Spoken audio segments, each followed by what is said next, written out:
घना जंगल, ऊंचे ऊंचे पेड़, चारों तरफ हरियाली और बीच में एक छोटा सा कच्चा घर। यही था मंगली बहू का संसार। यह घर ईंट का था न सीमेंट का।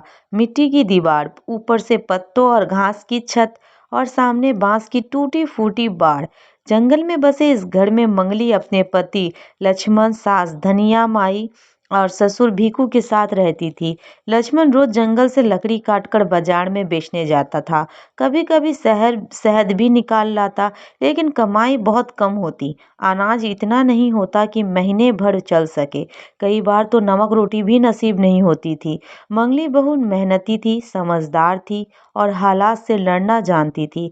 उसे जंगल से डर नहीं लगता था। वो जानती थी कि यही जंगल उनका पेट भी भरता है और यही उनकी इज्जत भी बचाता।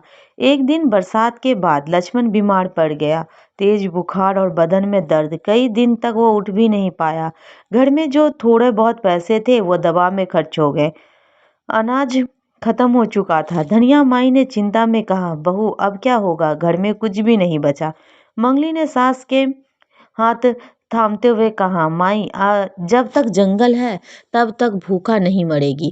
अगली सुबह मंगली टोकरी लेकर जंगल की ओर निकल पड़ी। सूरज की हल्की किरणें पेड़ों के बीच से छन कर आ रही थी।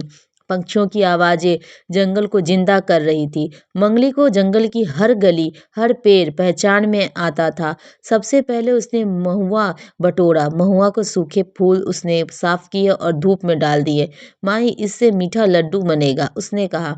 फिर वो आगे बढ़ी। एक पेड़ से उसने कटहल तोड़ा, कच्चा कटहल, इसी की सब्जी बनेगी, बिल्कुल मांस जैसी। वो मुस्कुराई। थोड़ा और आगे जाकर उसने इमली तोड़ी, खट्टी मीठी इमली, इसमें चटनी और दाल का स्वाद बढ़ेगा। मंगली खाली हाथ नहीं लौटी। उसकी टोकरी में फल ही फल थे, जंगल के खजाने। घर आकर उसने सबसे पहले महुआ को पीसकर छोटे छोटे लड्डू बनाए। सास ससुर की आंखें चमक उठी। अरे बहू, ये तो बाजार की मिठाई जैसी लग रही है, ससुर बोले। मंगली ने हंसकर कहा, बाजार हमसे ही सीखता है बाबू। फिर उसने कटहल को काटा। मसाले के नाम पर बस नमक और जंगली मिर्च। चूल्हे पर मिट्टी की हांडी चढ़ी। खुशबू पूरे घर में फैल गई। लक्ष्मण बिस्तर से उठकर बैठ गया। आज तो जंगल का राजभोग है, वो बोला।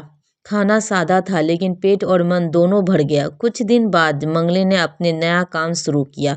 उसने नारियल जैसी जंगली फल से तेल निकालना सीख लिया। वो फल तोड़ती, सुखाती और फिर पत्थर से पीस कर तेल निकालती। वही तेल सिर में लगाने, चूल्हे में डालने और दिए जलाने के काम आता। सास हैरान होकर बोली, बहू तू तो सच में जंगल की रानी है। मंगली मुस्कुरा दी। धीरे धीरे उसने फलों से और भी घरेलू सामान बनाना शुरू कर दिया। इमली के बीज पीसकर उसने बर्तन चमकाने का पाउडर बनाया। बेल फल से शरबत और दवा, आंवला सुखाकर बालों की दवा, जंगली केला से पत्तल और रस्सी। अब मंगली का घर खाली नहीं रहता था, जंगल उसकी दुकान बन गया था। गांव की औरतें आने लगी, बहू हमें भी सिखा दे, वही कहती। मंगली किसी को मना नहीं करती, जंगल सबका है, वही कहती। कुछ समय बाद मंगली ने महुआ के लड्डू और आंवले की दवा हाट में बेचना शुरू कर दी। थोड़ा थोड़ा पैसा आने लगा। लक्ष्मण की तबीयत भी ठीक हो गई।